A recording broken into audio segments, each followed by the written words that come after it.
odeeffannoowwan maddeen alaatitti yoon darbu waancaa liig kaappii Ingilaandii arganna.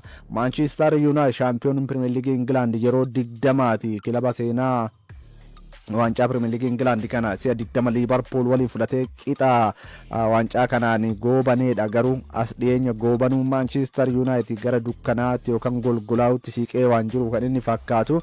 Kaleessa kilaba diviiziyoona arfaffaa liigii lammaffaa keessatti hirmaatuun waggaa 77 booda walitti dhufaniin dirreedhaan ala deemee Maanchiistar Yuunaayitid mo'atameera. Tapha marsaa lammaffaa waancaa liigii Ingilaandii kana Maanchiistar Yuunaayitid kilaba liigii lammaffaa Grimsby Town jedhamu waliin taphatee daqiiqaa 90 keessatti durfamaa erga tureen booda goolii lama qixa kan isaan xumuranii keessumattuu bara 1948 booda yeroo jalqabaatiif kaleessa kan isaan waliin taphatanii Grimsby Town gooliiwwan lama daqiiqaa 22ffaa fi 30ffaa irratti Charles Varnman fi akkasuma immoo Taylor Warren galchaniin dursaadha kan isaanii turan. Kilabni liigii lammaffaadha diviiziyoona arfaffaa keessatti morkatu kuni keessumattuu goolii lammaffaa Maanchiistar Yuunaayitid irratti irraa galtu ammoo kubbaa qilleensarra dhufteen Andree Onaananii gara alaatti baasuu dadhabuu isaatiin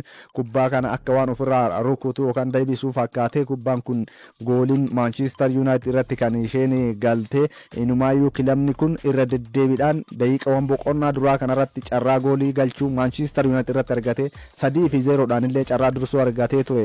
Goolii sadaffaa galchan taphaan ala jedhamuudhaan kan jalaa haqamtee sanaan ala osoo goolii sadaffaa taphaan ala hin jedhamin duras carraa goolii qulqulluu argatanii Andree Onaanaan carraa galchuudhaaf hin qabne garuu taphataan sarara ittisaa Maanchiistar United kan inni jalaa baase qormaata guddaatu isa mudate. Maanchiistar United eda jechuudha waan hin eegin keessumattuu kilaba kanaanii haalli ittiin pirimeer liigii Ingilaandii eegalan gaarii ta'uu baatus Maanchiistar United jijjiirradhaan taphattoota sarara fuulduraa qofa irratti haalli inni paawundii miiliyoona 200 ol ittiin baasee tapha kanaanii ittiin pirimeer liigii Ingilaandii bara dorgommii kanaaf qophaa'e tariitii garee kanaan hangas mara hin qorama jedhamee hin eegamne. Sana booda boqonnaa booda hamma tokko Maanchiistar United fooyya'eeti kan inni dhiyaate. Biraan Imbeemo daqiiqaa 75ffaa irratti goolii inni ittiin galcheen Maanchiistar United gara taphaatti deebiseera. Haarii Maaguweer kuttaa rogaarraa kubbaa argamte daqiiqaa 89ffaa irratti galchee Maanchiistar United goolii lama ittiin qixxeesse. Sana booda kilaboota lamaan adda baasuudhaaf kan marsaa sadaffaatti darbe akka mirkanaa'uuf rukuttaa peenaalitii kenname.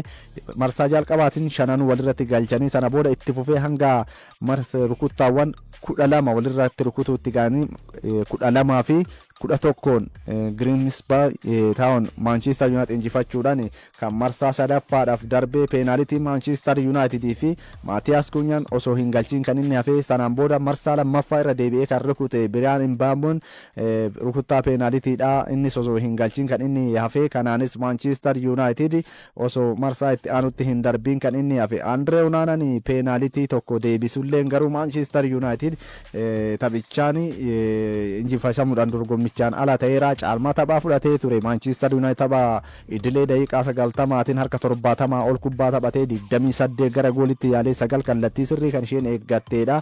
Kanneen boqonnaa boodaa hamma tokko ittiin fooyya'an fayyadamuu hin dandeenye. Tapha dheengadda Fuulham waliin qixa ba'an irratti Maanchiistar Yuunaayitid taphattoota sana irra taphattoota 8 jijjiiree fayyadameera. Ruubeen Amoorii Beniyaamin Sheeshkoo daqiiqaa 90 guutuu taphateera. Hangas mara milkaa'in ture taphataan kuni goolis galchuu hin dandeenye. Andree Onaanaan jalqabarraa seenee taphateera. Carraa isaa fayyadamuu hin dandeenye. Maanchiistar Yuunaayitid pirimeer liigii Ingilaandin taphoota lamaan darbaniin hin mo'anne tokkoon qixa ba'ee tokkoon mo'ameera.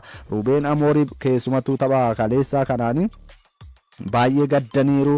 Erga Maanchiistar Yuunaayitid Ruubeen Amoorii leenjuu eegalee pirimeer liigii Ingilaandii dhibbeentaan Maanchiistar Yuunaayitid taphoota injifachuu harka 24 qofaadha.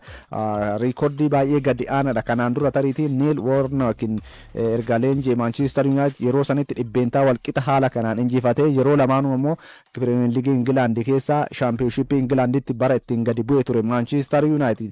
Leenjisaan Maanchiistar Yuunaayitid keessumattuu yeroo taphichaa miirri isaa adda ture. Akka waan dhokachuu wayitis ta'eera keessumattuu Ruubeen Amooriif kaleessa deeggartoonni Giriin Baayitaawun kaleessa ittiin qoosadha kan isaan turanii dirree keessatti akka waan shaampiyoonii ta'anitti Maanchiistar Yuunaayitid injifachuu isaanii miira addaatti dhagahame dirree keessa burraaqara kan isaanii turanii haala kanaan Maanchiistar Yuunaayitid Pirimeer Liigii Ingilaandiin akkamiin morkata kan jedhu gamanumaa kan eegamudha. Taphataan duraanii Maanchiistar Yuunaayitid taphicha booda BBC Sportiif yaada kennaa kan ture Diyoon Dublin taphattoonni Maanchiistar Yuunaayitid walumaa galatti gaarii hin ture keessumattuu Andree Onaanaan waanuma inni hojjechaa ture anaaf hin galle jechuudhaan qeeqeera haalli goolii lammaffaa ittiin Maanchiistar Yuunaayitid keessummeesse Andree Onaanaan carraa Beeyandarsi erkaa fudhate kaleessa itti deebi'ee argate itti fayyadamuu hin dandeenye kan jedhe ammoo Phil Jones akkasuma ammoo Joobii Makaan keessumattuu tapha kaleessaa kanaan haala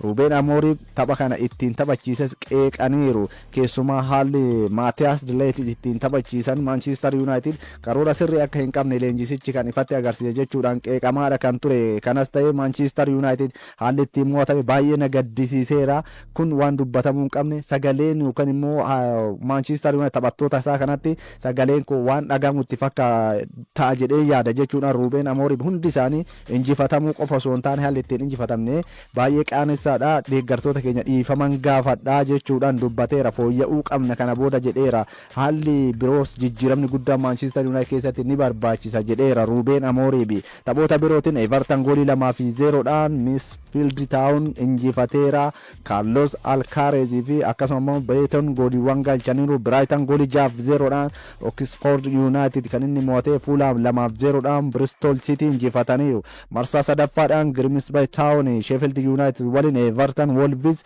Fulham Cambridge waliin kan taphatan Brighton ammoo Barnsley waliin kan isaanii taphatanii waancaa Jarman kan DFB Pokal kaleessa taphatamiin Bayern Munich 3-2 Wehan West Bedden kilaba jedhamu injifateera Harikeen goolii 2 taphaaf peenaalitiidhaan galcheera haatriikii hojjechuufis carraa argate peenaalitii tokko osoo ittiin fayyadamin kanaaf Harikeen Maayikil Oliiseen goolii dabalataa galchee 3-2 kan ittiin injifatanii Harikeen erga bara 2022 yeroo Tottenhamiif taphatu as peenaalitii 31 walitti aansee erga goolii galchee booda galche kaleessa kan inni osoo hin galchin hafe kanaan alatti Bayern Munichiif taphachuu erga eegalee peenaalitii 22 galchee 23 irratti yeroo jalqabaatiif kaleessa osoo hin galchin kan inni hafe kanas ta'u garuu Bayern Munich injifannoodhaan dorgommicha xumureeti kan jiru gidduutti qophiidha sembiraan geenya keessumattuu leenjisaa haaraa kan Inter Milaan kiifuu irratti Diinaas Bashir qophii qopheesse qaba dhaggeeffanneeti walitti deebina.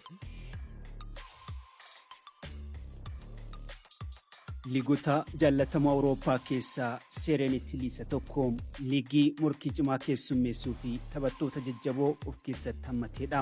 Addatti liigiin kun leenjisoota ciccimoo baasuun beekama. Addunyaa irratti leenjisoonni Itilii kubbaa miilaa keessatti shoora olaanaa qabu. Kubbaa miilaan leenjisoota maqaan isaanii tarree duraa irratti heeramu keessaa Kaarlo Ancelotti, Fabio Capello, Claudio Ranieri, Fabio Trapattoni, Marcelo Lippi, Luciano Spalletti, Maurizio Sarri, Filippo Inzaghi fi Massimiliano Allegri kaasuu dandeenya. Leenjisoonni armaan olitti maqaan isaanii yaamame kun dhalattoota Itiliitiin. Qophii keenya irraatiin garuu leenjisoota haaraa bara kana seeriyaa leenjisan keessaa tokko kan ta'ee fi taphataa seena qabeessa liigii biyyattii kan ture amma leenjisaa haaraa Inter Milaan ta'uun qacarame Christian Kivu irratti xiyyeeffanna. Christian Kivu didn't just walk into a rebuild. Christian Kivuun eenyu akkamiin leenjisaa kilabii guddaa dachaa Awurooppaa Inter Milaan ta'uun qacarame tooftaan tapha isaa maal fakkaata dhuguma abdii warra Neeraazuurii milkeessuuf humna qabaa kan jedhu gaafii namoota hedduu team Christian Kivuun dhalatee kan guddate biyya Roomaaniyaatti taphataa sararti isaa cimaa ture. Jalqabbii barkumee faranjootaa taphattoota maqaan isaanii ol ka'ee yaamamu keessaa jalqaba irratti heerama. Kivuun bara 1990 kilaba biyya isaa irraa garee cimaa Awurooppaa yeroo sanaa kan ta'e Ajax Amsterdamitti male. Leenjisaan Ajax yeroosii Ronald Koeman akkuma inni garee isaaniitti makameen dargaggeessa umrii 20 kan ture Christian Kivu dursaa taphattootaa godhani. Innis ga'umsa olaanaa mul'isuun gareensaa waancaa Eredivisie akka fudhatuuf gargaare. Christian Kivuun ittisa bitaa fi sarara gidduu irratti taphata. Iddoon kun taphattoota kubbaa miilaaf bakka baay'eetti qoramanidha. Roomaan ga'umsa taphataa kanaa erga hordofaa tureen booda bara 2003 garee isaatti dabalate. Roomaa keessattis yeroo gaarii dabarsuun kilaboota akka Real Madrid fi Barcelonaatiin adamfamuu eegale. Christian Kivuun kilaboota gurguddoo Speen lamaan isa fudhachuuf waraana walitti banan araarsuuf kan fakkaatu kilaba Serie B biraa Inter Milaanitti makame. Per responsabilizzarmi mi hanno dato la fascia da capitano e tutti gli altri. Bara 2007 kontraata waggaa 5tiin Inter Milaanii mallattoo isaa kaa'e. Yeroo sana morkataa Roomaa Interiif mallatteessuun kiivuu deeggartoota Roomaa hedduu mufachiiseera. Erga taphataa Inter Milaan ta'e milkii irratti milkii gonfate. Baruma sana waancaa seeree Inter Milaan waliin fudhate. waggoota sadiif walitti aansee shaampiyoonii liigichaas ta'e. Bara dorgommii 2009 miseensa garee Inter Milaan Joose Mooriinoon durfamu kan tapha Champions League Awurooppaa Baayer Muuniik goolii 2-0 injifatee shaampiyoonii ta'e miseensa garichaa ture. Kiristaan Kiivuun hanga bara 2014tti taphoota 115 Inter Milaanii taphachuun waancaa 10 fudhachuun taphattoota seenaa qabeeyyii kilabichaa keessaa isa tokkodha. Kiristaan Kiivuun amma garee seenaa boonsaa itti hojjete kana leenjisuuf carraa argateera. Kiivuun kontiraata waggaa 2 mallatteessuun boqonnaa haaraa eegale. Seereetti bara dorgommii kanarratti kilaboota hirmaatan 20 keessaa kilaboonni 12 leenjistoota haaraa qacaraniin. Isaan keessaa leenjisaan Inter Milaan Kiristaan Kiivuun isa tokko. Kiivuun bara taphataa ture kilabii seenaa gurguddaa itti hojjete kana leenjisaa ta'e qacaramuun hiikoo guddaa qabaafi. Bara dorgommii darbee qabxii tokko qofaan Naapooliin caalame waancaa kan dhabe Neeraazuuriin leenjisaa garichaa kan turan Simoone Inzaaghi geggeessuun iddoo isaa taphataa seena qabeessa garichaa duraanii qacaranii. Leenjisaa waggoota lamaan darbe yeroo lama walitti aansee Champions League Awurooppaatiin xumuraaf ga'e hojiirraa kaasuun Inter Milaan murtoo cimaa akka fudhate mul'isa. Gama biraan ammoo leenjisaa gasmara muuxannoo hin qabne Kiivuu fiduunsaa waan addaa karoorfatee murtoo ulfaataa dabarsuusaas akeeka. Xiinxaltoonni kubbaa miilaa waa'ee leenjisaa haaraa Inter Milaan Kiristaan Kiivuu ol kaasanii dubbataa jiru. Leenjisaan kun tooftaa taphaa hordofuu fi kutannoo qabuun garee kana sadarkaa tokko ol kaasuu akka danda'u tilmaama isaanii kennaa jiru. Kiristaan Kiivuun yeroo taphataa Inter Milaan ture bara tokkotti waancaa 3 argateera. Fedhii fi iccitii kilabichaa sirriitti beeka. Xiinsammuu deeggartootaa fi garee kanaa nama keessa jiraate hubateedha. Falaasama Inter Milaan keessatti fiduuf kaayeffatee garas akka malee ofii isaa dubbateera. Deeggartoonni Inter Milaan leenjisaan kun garee isaanii akka ol kaasuu itti abdataniiru. Garee kana miiraa fi kaka'umsa gaariin simatee jira. And now Kivu, a rookie coach with Inter in his DNA. Leenjisaan umrii 44 Kiristaan Kiivuun tooftaa taphaa madaalawaa ta'ee fi garee faallaa caalee taphatu jaallatu. Inter Milaan gaafa leenjisaa godhee qacaree ibsa baaseen nama kilabii kana keessatti seenaa boonsaa hojjete kan hidhannoo cuquliisaa fi gurraacha uffatee milkaa'ina hedduu gonfatee Kiristaan Kiivuu irra deebiin leenjisaa garee keenyaa goonee qacaruu keenyatti gammachuu guddaatu nutti dhagamaa jedhe. Pirezidaantiin kilaba Inter Milaan Beeppee Maarotaa akkas jedhaniin Kiivuu argatuu keenyatti baay'een boonna inni dhalataa Itilii ta'uu baatus akka dhalataa Interitti ilaallaa jedhaniin. Kana waan jedhu dhaadannoof miti tooftaan taphaa inni hordofu garee keenyaaf barbaachisaa ta'e waan argineef inni eenyu akka ta'e ni argitu. Isa waliin gara fuulduraatti seenaa gurguddaa akka hojjennu shakkii hin qabu jedhaniin. Kiristaan Kiivuun erga leenjisaa Inter Milaan ta'ee muudamee booda Inter Milaan garee guddaadha. Garee kanatti leenjisaa ta'e qacaramuun koo ana boonsaa guddummaa kilabii kanaa immoo hojiin agarsiisaa jedhe. Tapha seereetilii jalqabaa dirree isaanii irratti Tooriinoo simachuun ka'ee galan Inter Milaan Kiristaan Kiivuun durfamaa jalmaa taphaa waliin galchii 5-0 injifachuun milkiin jalqabaniiru. Seenaa Inter Milaan keessatti leenjisaa haaraa tapha jalqabaatiin goolii 5 galche ta'uunis galmee seenaa keessatti maqaa isaa katabateera. Leenjisaan kun hiriira taphaa 3-5-2 jechuun ittisa irratti taphattoota 3 fayyadamuun sarara gidduu irratti caalmaa fudhatanii taphachuuf taphattoota 5 hiriirsuun sarara fuulduraa irratti taphattoota 2 gargaaramuun beekamu. Osoo leenjisaa Inter Milaan hin ta'in Paarmaa taphoota 12 leenjisuun tapha 3 injifachuun kilabichi seera Itilii keessa akka turuuf gargaaranii jiru. Tapha hawwataa fi ijaaf tolu dirree keessatti mul'isuun jajannaa guddaa argataniiru. Hojiin guddaan Kiivuu Inter Milaan miira injifannootti deebisuudha. Kilabiin kun waggoota lamaan darbee Simoone Inzaaghi jalatti waancaa Champions League Awurooppaa yeroo 2 xumuraaf ga'uun mo'ame. Bara darbee waancaa seereetilii qabxii tokko qofaaf dhabe. Kun hojii jalqabaa leenjisichaati jedhameera. Kiristaan Kiivuun tapha Tooriinoo injifatan booda yaada miidiyaaleef kenneen ga'umsa garee isaa dinqisiifateera. Taphattoota 6 sababa miidhamaa fi adabbii hin dhabne turreen garuu ga'umsa gaarii fi goolii hamma kanaa waliin injifachuun keenya na gammachiiseera jechuun dubbate. Leenjisichi tapha sana irratti bilchina akka qabu akeekee jira. Taphoota seeree fi morkii Champions League Awurooppaa Inter Milaan waliin imala akkamii taasisu kan jedhu yerootu deebisa. Qophii keenya seenaa taphataa duraanii fi leenjisaa ammaa Inter Milaan Kiristaan Kiivuu irratti qindeessine xumurree jirra. Horaa bulaa deebana. Christian Kivu has always been a part of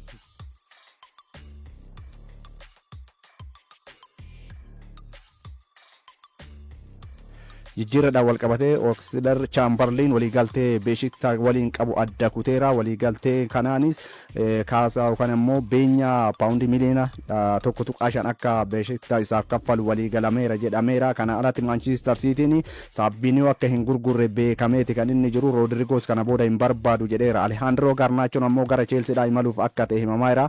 Paawundii miliyoona 35 hanga 40 jedhameera. AC Milan ammoo Christopher Nkunku mallatteessifachuu fi Bayern Munich fi RB Leipzig waliin irratti wal qabeera. Gianluigi Donnarumma ammoo gara Manchester Citytti imaluudhaaf hanga torbee xumuraa guyyaa jijjiirratitti akka eegu beeksiseeti kan jiru.